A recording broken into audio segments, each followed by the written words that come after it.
자, 오늘 말씀은요, 우리가 잘 아는 말씀처럼 호세아서에 대한 말씀입니다. 호세아를 마무리하면서 4장부터 10장까지의 연결되었던 8장에 걸쳤던 이 호세아를 통해 이스라엘의 바로 어떤 책망과 권면과 그리고 그들에 대한 심판에 대한 이야기들을 나누고 있습니다. 그리고 11장에 연결되어지면서 하나님께서 내가 이들의 아버지다, 너희의 아버지다 라는 얘기를 하면서 내가 너희를 어쩔 때는 화내면서 너희를 막 다그쳐보기도 해보고 어쩔 때는 너한테 울면서 얘기도 해보고 했지만 돌이키지 않았다. 그럼에도 나는 너희를 사랑한다. 이게 11장의 내용입니다. 그러면서 12장에서 14장까지가 바로 너희였지만 나는 너희를 회복시켜서 다시 한 번 더 이 새 언약으로 너희를 이 일들을 이룰 것이다 라는 것이 14장, 오늘 저희가 읽고 있는 본문의 내용입니다. 헛된 신과 이방 신은, 이방의 신들을 의지했던 이 이스라엘 백성들에게 이제는 너희들이 더 이상 죄악 가운데 있지 말고 나한테 돌아와라. 내가 돌아왔을 때 어떤 약속들이, 어떤 복이 너희에게 약속되어 있는지를 계속적으로 말씀해 주고 있습니다. 오늘 이 시간에 그 하나님의 약속의 복들, 놀라운 복들을 우리 함께 묵상하시면서 왜 우리가 하나님께로 다시 돌아가야 되는가, 왜 여호와 하나님께로 돌아가는 것이 필요한지 그 이유를 찾으시는 귀한 은혜의 시간이 되시기를 주님의 이름으로 소망합니다. 우리가 왜 주께로 돌이켜야 하는가? 그 첫 번째 이유는 간단합니다. 우리 하나님 아버지는 고아의 아버지가 되시기 때문에 그런 것입니다. 우리 3절 말씀인데요, 우리 3절 말씀 다 같이 한번 읽어보도록 하겠습니다. 3절 시작. 우리가 아수르의 구원을 의지하지 아니하며 말을 타지 아니하며 다시는 우리의 손으로 만든 것을 향하여 너희는 우리의 신이라 하지 아니하오리니 이는 고아가 주로 말미암아 긍휼을 얻었음이니이다 할지니라. 아멘. 우리가 잘 아는 것처럼 이 고아라는 말은요, 이스라엘 사회 가운데서도 정말 그 사회만이 아니라 동서고금을 막론하고 어느 시대든지 이 고아라는 존재들은 그 가장 작은 자, 그리고 가장 약자 중에 약자에 속해 있는 그런 사람들을 지칭하게 합니다. 그러나 여기서 이 3절에서 말씀드리는 이 고아라는 단어는 바로 이스라엘 민족 그 자체를 뜻합니다.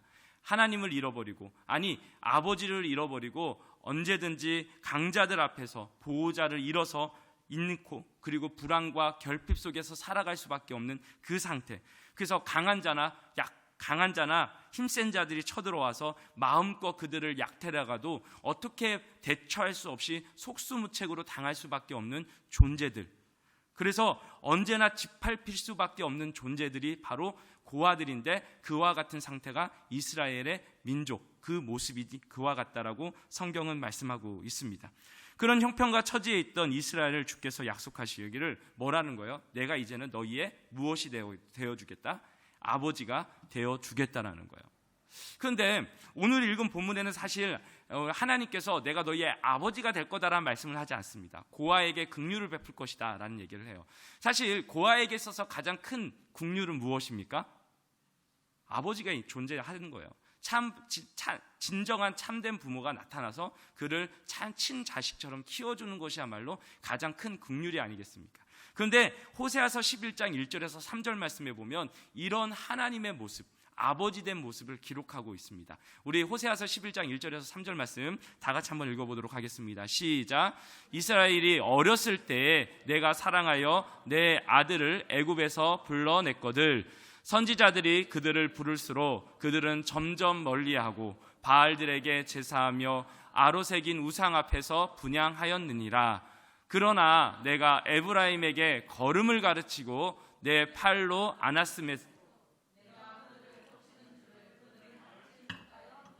아멘. 뭐라는 거예요? 내가 내 사랑하는 아들을 애굽에서 불렀다. 그리고 에브라임의 그 걸음을 걷는 것을 내가 가르쳤다, 보았다라는 거예요. 아마 우리 아버지, 어머니 된 분들은 다 알 거예요. 우리 아이가 첫 걸음을 떼고 그 아장아장 그 불안불안하게 다리를 휘하면서 걸어가는 그 모습이요. 이것이 하나님이 누구를 바라보는, 이스라엘 민족을 바라보는 아버지의 모습이라는 거예요. 자, 그런데 문제는 이 이스라엘이 처음서부터 고아였는가라는 문제를 우리는 생각해 볼 필요가 있습니다. 그 전에 우리가 호세아서의 1장과 3장에 하나님이 호세아에게 내렸던 그 명령을 우리가 한번 복기해 볼 필요는 좀 있겠다 생각을 가져봅니다. 호세아서 1장에서 3장에 하나님이 호세아에게 이해할 수 없는 명령을 요구하십니다. 정말 감사해요. 저에게 하나님께서 호세아에게 내렸던 그런 명령을 저에게 주신다면 참 힘든 명령이겠다라는 생각이 듭니다. 아마 이 자리에 계신 우리 성도님들이 잘 아시는 것처럼 하나님이 호세아에게 음란한 여인 곧 고멜을 취해라, 그리고 아내를 삼아라, 그리고 그와 결혼해서 무엇을 해라? 자식을 낳아라. 그래서 몇 명의 자식을 낳습니까? 3명의 자식을 그 고멜을 통해서 얻게 되어집니다. 그런데 이 고멜이 어떻게 해요? 자신의 사랑하는 남편과 아이들을 잘 양육하면서 좋은 아내로서 그렇게 살아가야 되는데 그렇지 않고 과거에 했던 그 음란한 행위를 따라서 다시 그의 삶으로 돌아가 버립니다. 그때 하나님께서 호세아에게 뭐라고 다시 말씀하세요? 너는 그녀를 가서 그녀가 빚진 것을 다 탕감해주고 갚아주고 다시 너의 아내로 데리고 와라. 이것이 호세아서 1장과 3장의 모습입니다. 그런데 이 명령이 어떤 명령인지 우리는 잘 알고 있습니다. 바로 하나님과 누구의 관계예요?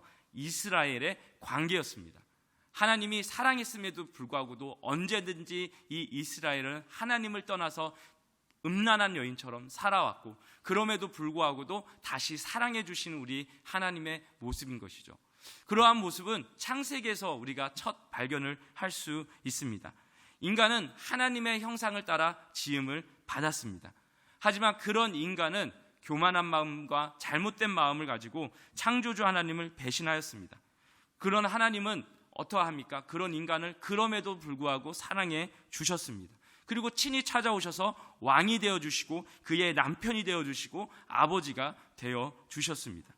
이스라엘 백성은 주인이며 왕이 되셨으며 남편 그리고 아버지가 되신 하나님을 떠났으므로 결코 고아가 되어버렸다는 거예요.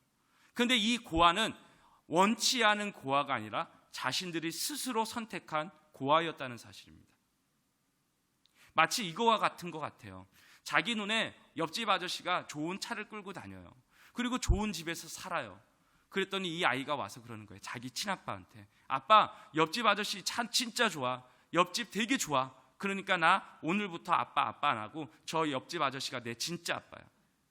그러면서 그 옆집 아저씨를 향해서 아빠 하고 뛰어가는 모습과 같더라는 거예요. 그런데 아버지라고 섬겼던 그 옆집 아저씨는 도대체 어떤 존재였고 우리에게 어떤 모습으로 다가왔습니까?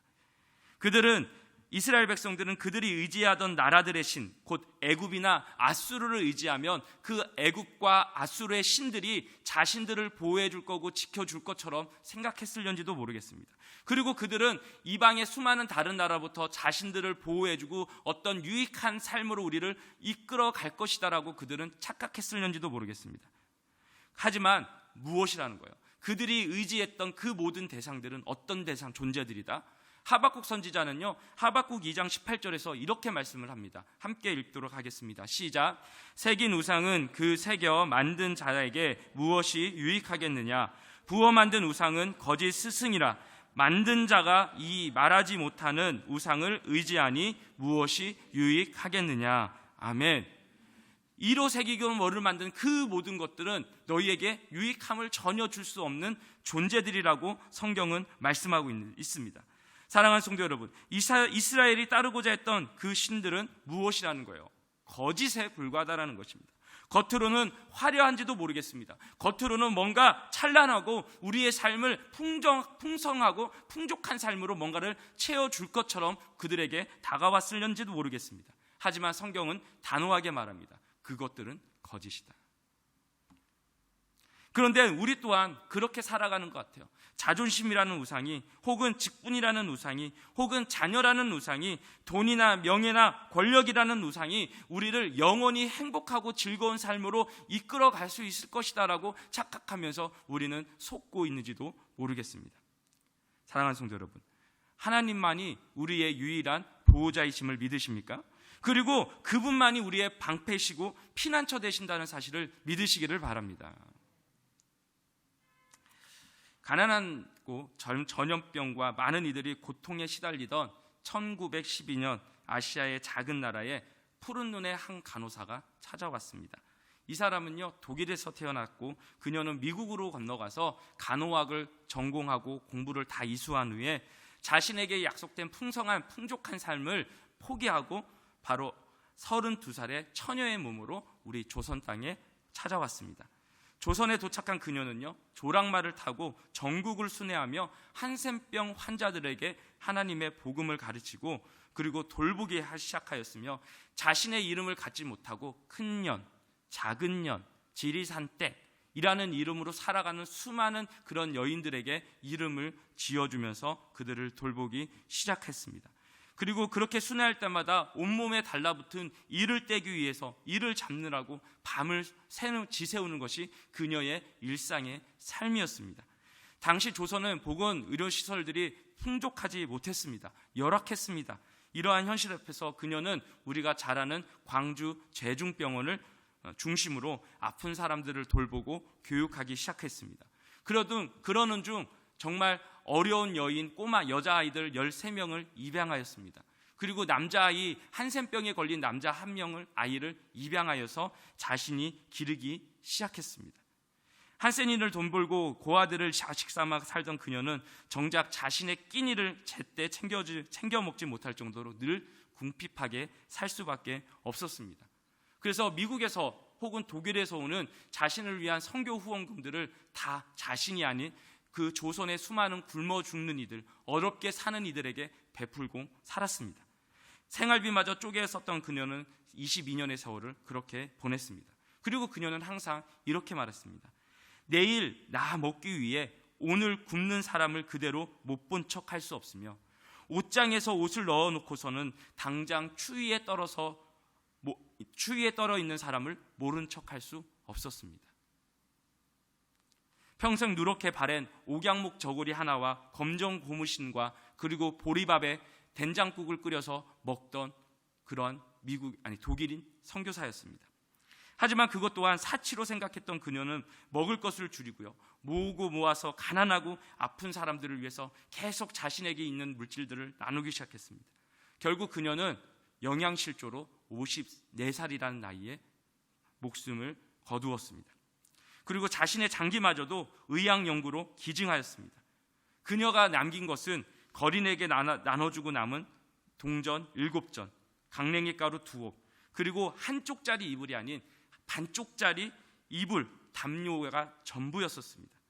그때 그녀가 죽자 수많은 사람, 1000여 명이 넘는 사람이 그녀의 장례 앞에서 어머니, 어머니, 어머니 하면서 그 장례 행렬을 따라가게 되어졌습니다.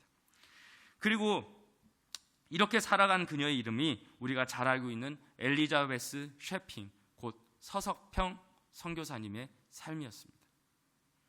한 위대한 선교사, 여선교사님의 삶도 이런데 우리 사랑의 본질이요 근원이신 그 하나님의 사랑은 고아들을 먹이시고 입히시는 하나님이신 줄을 믿으시기를 바랍니다. 그리고 그분은요 모든 그의 택한 백성들을 위해서 아낌없이 사랑해 주시고 이끌어 가시며 보호해 주시는 그런 하나님이심을 믿으시기를 바랍니다. 하나님은 우리를 버려두시지 아니하기 위해서 이 땅에 누구를 내어 보내주셨습니까? 예수 그리스도를 내어 보내주셨습니다. 그리고 예수님조차 떠나시면서 어떻게 말씀하십니까? 요한복음 14장 18절에 이와 같이 말씀합니다. 요한복음 14장 18절 함께 읽겠습니다. 시작. 내가 너희를 고아와 같이 버려두지 아니하고 너희에게로 오리라. 내가 떠나니까 너희가 고아처럼 버려질까 봐 나는 무섭다, 두렵다. 그래서 또 다른 보혜사인 성령님을 보내주시고 그리고 다시 오시겠다라는 약속을 통해서 우리와 임마누엘로서 함께 하시는 우리 하나님의 모습을 우리는 기억하고 있는 것입니다. 그렇기 때문에 우리 하나님이야말로 자신의 아들까지 내어주시며 우리를 보호하시고 영원토록 우리와 함께 하심으로써 결코 우리를 고아로 내버려 두지 아니하시는 하나님이 우리 하나님이신 것입니다. 하와이 군도 북서쪽에 작은 카우아이라는 섬이 있습니다. 혹시 이 섬 아십니까? 우리는 이 섬 얘기하면 모르신다고 하시더라고요. 근데 실제 대다수 분들이 알고 있는 섬입니다. 왜 그러냐면 주라기 공원이라는 공룡 영화 아십니까? 바로 주라기 공원의 그 장소가 이 카우아이 섬이었었습니다. 그런데 이 섬은 한때 지옥의 섬으로 불리었습니다. 뭐 공룡이 사니까 지옥의 섬이 아니에요. 막 한다고 뭐 공룡이 있는 섬에서, 제 얼굴은 공룡 얼굴은 아니지만 하여튼 공룡이 있어서 지옥의 섬이 아니었고, 거기에 살아가는 대다수의 주민이 범죄자였고 알코올 중독자, 마약 중독자, 정신질환자들로 대다수 주민들이 구성되어 있었습니다. 그러니 거기서 자라가는 청소년 또한 어떤 사람들이었을까요? 그와 같은 모습을 본받아서 대다수 그런 범죄자로 살아갔다는 것입니다. 그래서 학자들이 카우아이의 섬의 종단 연구라는 것을 시작하였습니다. 1955년에 태어난 833명의 아기들을 대상으로 30살이 될 때까지 이 아이들이 어떻게 자라갈 것인가, 그것을 연구하는 내용이었습니다. 학자들이 한 가지의 가설을 세웠습니다. 그 가설의 내용은 다른 것이 아니라 불우한 환경에서 자란 아이들은 인생에 잘 적응하지 못해 비행 청소년이 되거나 범죄자 혹은 여러 가지의 중독자의 삶을 살 것이다 라는 가설이 그 연구의 주 내용이었습니다.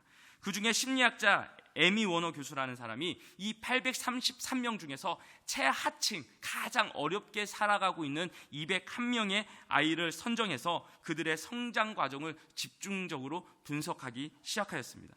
그런데 30년이 지난 후에 놀라운 결과가 나왔어요.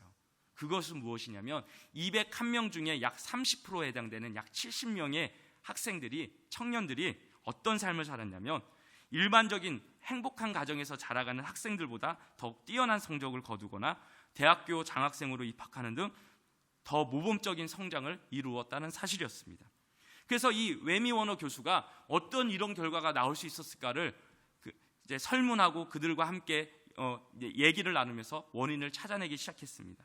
그런데 이 70명에 해당되는 학생들의 놀라운 공통점이 하나가 있었는데, 그것은 무엇이었냐면 이 아이들에게는 끝까지 자기 편이 되어주는 한 사람, 공감해주는 한 사람, 응원해주는 어른이 최소 한 명 이상이 존재했다는 사실이었습니다.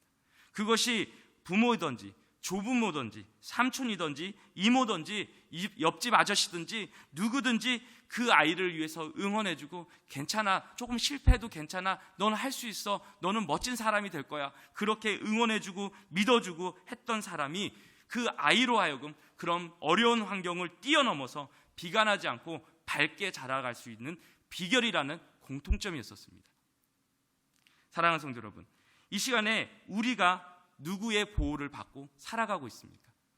우리를 향해서 한정없이 끊임없이 신실하게 사랑해 주시고 믿어 주시는 분이 누가 계십니까? 하나님이신 걸 믿으십니까? 하나님이 우리를 끊임없이 사랑해 주시고 보호하시고 인도해 주시고 계신 것입니다. 천지를 만드시고 우리보다 우리를 더 잘하시는 하나님께서 우리를 지켜보고 계심을 이 시간에 다시 한 번 더 믿으시기를 바랍니다. 그러니 더 이상 우리는 거짓된 가짜 아버지나 아버지 없는 고아처럼 방황할 것이 아니라 우리를 너무나 사랑하시는 그 하나님, 그 아버지께 돌이킬 수 있는 은혜가 있어야 될 줄 믿습니다. 그 은혜를 다시 한 번 더 사모하시고 소원하실 수 있는 우리 모든 성도님들이 되시기를 기도합니다. 이렇게 주께로 돌아온 자들에게 하나님이 약속을 해주셨어요. 그것이 5절에서 8절의 약속의 내용이 담겨져 있는데, 5절과 8절의 내용은 앞에 4장부터 11장 사이에 이들을 행했던 하나님의 마음과 너무나 다른 표현들이 기록되어 있습니다. 너무나 아름답고 풍성합니다. 화려하기까지 한 것이 백합화가 피어나고 백향목이 든든하게 서 있고 감람나무와 포도나무와 잣나무의 열매가 풍성한 삶으로 그 그림이 묘사되어 있습니다. 이 모든 그 근원이 어디 있느냐? 그것이 5절에 기록되어 있습니다. 우리 5절의 말씀 한 목소리를 함께 읽도록 하겠습니다. 시작. 내가 이스라엘에게 이슬과 같으리니 그가 백합과 같이 피겠고 뿌리가 박힐 것이라. 아멘. 메마른 땅에 생기를 공급하는 이슬인데 주께서 친히 무엇이 되시겠다는 거예요? 그 이슬이 되어 주시겠다라는 것입니다. 아무리 황량할지라도 이슬을 통해서 그 황량했던 곳에서 꽃이 피고 나무가 자라가는 것은 바로 이 이슬이 있었기 때문에 가능하다라는 거예요. 모든 행복의 원천, 열매의 원천, 생기의 원천이 바로 이 이슬을 누가 되어주시겠다? 하나님 자신이 되어주겠다. 그래서 너의 황폐하고 황량한 삶을 어떻게 해야겠다? 풍성하고 풍요로운 삶으로 바꾸어 주실 것을 약속해 주고 계신 것입니다. 그들은 아수르를 의지했고 애굽을 의지하였습니다. 그들은 물론 애굽이나 아수르와 같은 강대국을 의지함으로써 그 나라가 자신의 나라 곧 이스라엘을 견고하게 세워줄 것이라고 믿었고, 열방 우상을 섬김으로 그들의 우상의 도움을 받아서 번성하고 번영된 나라를 이루어 갈 것이다라고 착각했을런지도 정말 모르겠습니다. 그러나 그 모든 기대와 소망은 어떻게 되었습니까? 헛것이 되어버렸습니다. 그것을 호세아서 5장 13절은 이와 같이 말씀하고 있어요. 호세아서 5장 13절 말씀인데요, 제가 읽어드리겠습니다. 에브라임이 자기의 병을 깨달으며 유다가 자기의 상처를 깨달았고, 에브라임은 아수르로 가서 야라뱅의 왕에게 사람을 보내었으나 그가 능히 너희를 고치지 못하겠고 너희 상처를 낫게 하지 못하리라. 너희의 병의 원인을 찾았고 이렇게 할 것처럼 보여서 너희들이 아수르 왕에게 찾아가서 도움을 구했으나 너는 고침을 받지 못했다. 너희들이 의지하고 그에게 나가면 뭔가 나은 삶을 살 거라고 생각했지? 아니, 절대 가능하지 않아. 우리 주님은 그렇게 말씀하고 있는 것입니다. 그들에게, 그리고 우리에게 진정한 풍요와 축복을 안겨주시는 분은 누구라는 사실입니까? 우리 하나님이 바로 참된 풍요와 풍성의 삶의 핵심이지, 이방과 거짓된 것들은 결코 우리에게 아무것도 줄 수 없음을 말씀하고 있습니다. 따라서 과거 열방을 의지하며 열방의 우상을 섬길 때 그들의 삶은 날이 갈수록 풍성하고 풍요로운 삶이 아니라 도리어 결핍하고 곰핍하고 쇠약하며 고갈되어졌던 것들이 그 이스라엘의 주소였다고, 모습이었다라고 말씀합니다. 하지만 그들이 다시 주께로 돌아켜서 주님께로 나온다면 다시 그 풍성의 삶이 너희에게 약속되었다고 성경은 분명히 약속해 주고 있는 것입니다. 사랑하는 성도 여러분, 하나님께서는 이 시간 당신과 연합한 자, 하나님을 의지하며 하나님만을 섬기는 자들에게 이처럼 놀라운 축복의 약속을 우리에게 주시고 있습니다. 그리고 그러한 풍요의 삶으로 초대하고 계신 것입니다. 이 시간에 여호와 하나님께로 우리는 다시 돌아가야 될 줄 믿습니다. 그것을 위해서 우리가 생각해야 될 문제가 하나 있어요. 그것은 무엇이냐면, 우리가 하나님과의 관계를 현재 어떻게 맺어가고 있는가 하는 것입니다. 하나님과의 관계가 풍성과 연합됨으로 함께 이뤄가고 있는가? 하나님 없이 나 혼자 나의 의지와 나의 뜻을 가지고 살아가고 있는 나의 삶이 현 주소인가? 우리는 생각해 볼 필요가 있는 것입니다. 그러므로 이 자리에 계신 성도님들이 그 복된 참된 아버지 아래서 누릴 풍요의 삶, 그리고 진정 형통의 삶, 흔들림 없는 굳건한 삶을 살기를 바란다면 이 시간에 하나님의 관계를 소중하게 여기시고 그것을 위해서 힘을 다하실 수 있는 우리 모든 성도님들이 되시기를 소망합니다. 그래서 요한복음 15장 4절 5절은 이렇게 말씀하는 거예요. 내 안에 거하라, 나도 너희 안에 거하리라. 가지가 포도나무에 붙어있지 아니하면 스스로 열매를 맺을 수 없음 같이 너희도 내 안에 있지 아니하면 그러하리라. 나는 포도나무여 너희는 가지라. 그가 내 안에 내가 그 안에 거하면 사람이 열매를 많이 맺나니 나를 떠나서는 너희가 아무것도 할 수 없습니다. 우리는 진정으로 예수 그리스도와 연합되어지고 하나님과 연합되어질 때 본질적으로 풍성한 삶으로 맺어질 수 있도록 지음받은 존재들입니다. 그러니 우리는 이 시간에 주님께로 돌아가야 합니다. 다시 주께로 돌아켜서 약속하신 이스라엘 복이 바로 그러한 성도들에게 약속됐음을 믿고 우리는 다시 여호와께로 돌아가야 될 줄 믿습니다. 그러한 자들에게 요한 3서의 축복이 약속되어 있는 줄 믿습니다. 내 영혼이 잘된과 같이 내가 범사에 잘되고 내 영혼이 강건하기를 원하노라. 아멘이십니까? 우리는 그러한 약속들을 누릴 수 있어요. 자, 이렇게 아름답게 결론이 내어져 있을 이 호세아서는 마지막 14장 9절에 덧붙이는 말을 하나 합니다. 그 9절의 말씀은 무엇입니까? 누가 지혜가 있어 이런 일을 깨달으며 누가 총명이 있어 이런 일을 알겠느냐? 여호와의 도는 정직하니 의인은 그 길로 다니거니와 그러나 죄인은 그 길에 걸려 넘어지리라. 이게 무슨 말씀이에요? 회복을 선포한 하나님 아버지께서는 우리에게 다시 바른 것을, 옳은 선택의 결단을 촉구하고 계신 것입니다. 호세아서의 마지막 이 놀라운 하나님의 아버지의 사랑, 그리고 그 긍휼을, 자비를 깨닫는 그들, 곧 총명한 자들은 바로 의인의 길에 설 것을 보여주고 계신 것입니다. 하지만 그것을 알지 못하는 자들, 그 사랑을 깨닫지 못하는 자들은 죄인의 길, 오만의 길, 멸망의 길로 빠질 수밖에 없을 것이다라고 성경은 말씀하고 있는 것입니다. 그렇다면 우리의 선택은 분명한 거예요. 우리는 악인의 길이 아닌 무슨 길이요? 하나님께서 주신 깨달음의 은혜가 있다면 하나님께로 돌아가서 그 약속된 풍성의 삶으로 나가는 것이야말로 우리가 선택할 수 있는 유일한 길이 되어질 것입니다. 위선된 예배, 하나님이 아닌 세상과 썩을 것을 의지하는 나의 그릇된 믿음, 하나님을 안다라고 말하면서 하나님의 뜻은 뒤로 제끼고 나의 아집으로만 일삼는 나의 잘못된 생활 양식이 있다면 우리는 그런 모든 것을 하나님 앞에 내려드리고 돌이켜서 주께로 돌아가는 은혜가 있어야 될 줄 믿습니다. 그러면 우리는 어떤 결단을 해야 될까요? 제가 어제 아침에 출근을 하면서 저희 본가 어머니에게 전화를 드렸습니다. 그때 저희 어머니께서 이런 얘기 저런 얘기를 하시다가 초복도 지났고 중복도 지났는데 상용아 맛있는 거 먹었냐 그러시더라고요. 그래서 뭐 이런 얘기 저런 얘기 했는데 저희 어머니가 저희 집 2층에서 옥상으로 올라가는 가파른 계단을 늘 오르락 내리락 하시면서 텃밭에서 키우는 아삭고추, 그다음에 오이 그런 것들을 따서 반찬 좀 해서 보내야 되겠다 그런 얘기를 하시는 거예요. 그죠? 부모님은 항상 그러신 것 같아요. 어떻게 하든지 좋은 거, 맛있는 거, 풍성한 것을 주시려는 것이 어떻게 하든지 주시려는 것이 부모님의 마음인 것 같습니다. 그죠?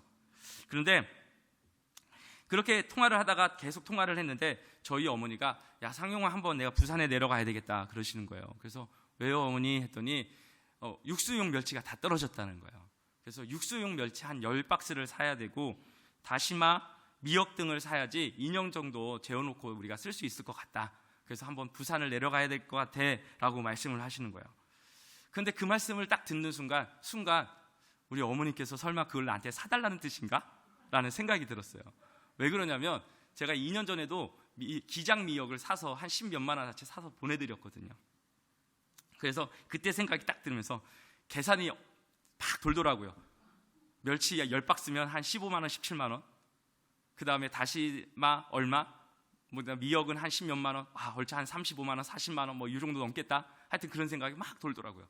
그런데 그 돈이 없으니까 어머니한테 사실 그런 얘기는 못 하겠고 말을 살짝 돌리면서 서둘러서 전화를 다 끊었어요. 참 죄송하더라고요. 그죠? 그런데 설교를 준비하면서 오늘의 말씀을 준비하면서 그런 생각이 들었습니다. 야, 부모님은 자식에게 어떻게든지 하나라도 주려고 하는데 야, 나는 참 못된 자식이다. 그 35만 원, 40만 원 어떻게 보면 큰 돈이면 큰 돈일 수도 있고 그냥 내 돈 조금 절약하고 사서 보내드리면 어머니가 번거롭지도 않고 참 좋을 건데 그게 참 아깝다라는 생각이 순간 들은 것 같아요. 그러면서 이런 생각을 했어요. 하나님도 우리에게 어떻게 하든지 하나라도 더 챙겨주시려고 사랑해 주시려고 그렇게 하시는데 우리는 참 하나님한테 인색하다. 그저 큰 것도 아닌데 그 하나님 앞에 드리는 것조차도 생색내면서 드리는 내 자신을 조금 바라보게 되었습니다. 그래서 어제 일을 마치고 퇴근을 하면서 어머니한테 전화를 드렸어요. 그리고 어머니한테 제가 그걸 사서 보내드리겠다라는 전화를 드려야겠다 생각이 들어서 어머니 제가 뭘로 사면 되겠어요? 라고 전화를 딱 드려서 말씀을 드렸어요. 그러자 저희 어머니가 그 질문이 끝나자마자 무섭게 이렇게 말씀하시더라고요. 아설아, 그 돈 있으면 너 책 한 권 더 사보고 맛있는 거 더 사 먹고 우리 손주들 더 챙겨줘라. 다 그러시는 거예요. 그러면서 잠시 머뭇거리시더니 상용아 고맙다. 그리고 전화를 끊으시더라고요. 저희 어머니의 사실 멸치 10박스, 다시마, 미역은 그냥 저를 보러 오시고 손자를 보기 위한 그냥 마음이에요. 그런데 저는 그런 어머니의 마음도 잘 모르고 그저 돈 몇십만 원이 아까워서 벌벌 떨고 있었다라는 거예요. 그런 그런 저의 마음도 잘 아시고 괜찮아. 그 돈 있으면 너 맛있는 거 사 먹어. 우리 하나님이 우리에게 요구하시는 헌신, 결단, 저는 뭐 집문서를 바쳐라, 네 자녀를 뭐 목사로 만들어라, 저는 그런 거 뭐 아니라고 생각합니다. 정말 하나님의, 우리가 부모님의 마음을 잘 헤아려 드리고 부모님의 말씀을 새겨서 주어진 자리에서 최선을 다해서 건강하게 자라는 것이 우리 부모님이 자녀들을 바라보는 마음이 아니겠습니까? 그것처럼 우리 하나님께서도 우리에게 요구하시는 것은 엄청난 결단이 아니라 나 네 아버지야, 내가 너 사랑하는 거 알지? 그리고 내가 한 말들 잘 지키면서 네가 성도로서, 내 아들로서, 딸로서 하루를 최선을 다해서 살아가면 나는 좋게. 사랑하는 성도 여러분, 이 자리에 계신 성도님들은 다 부모님들이십니다. 그런데 부모인 우리들이 정작 우리의 영적 아버지신 하나님의 마음을 참 모르는 것 같아요. 그리고 참 아프게 해드리는 것 같아요. 말씀을 정리하겠습니다. 오늘 하루 정말 수고 많으셨어요. 그런데 하나님께서 이 시간 우리를 향해서 다시 여호와께로 돌이키라, 내 뜻과 내 고집이 아니라 하나님의 말씀으로 돌이킬 것을 요구하고 있습니다. 왜요? 그분은 우리의 아버지가 되십니다. 그 아버지께서는 우리에게 가장 풍성한 것을 약속해 주셨습니다.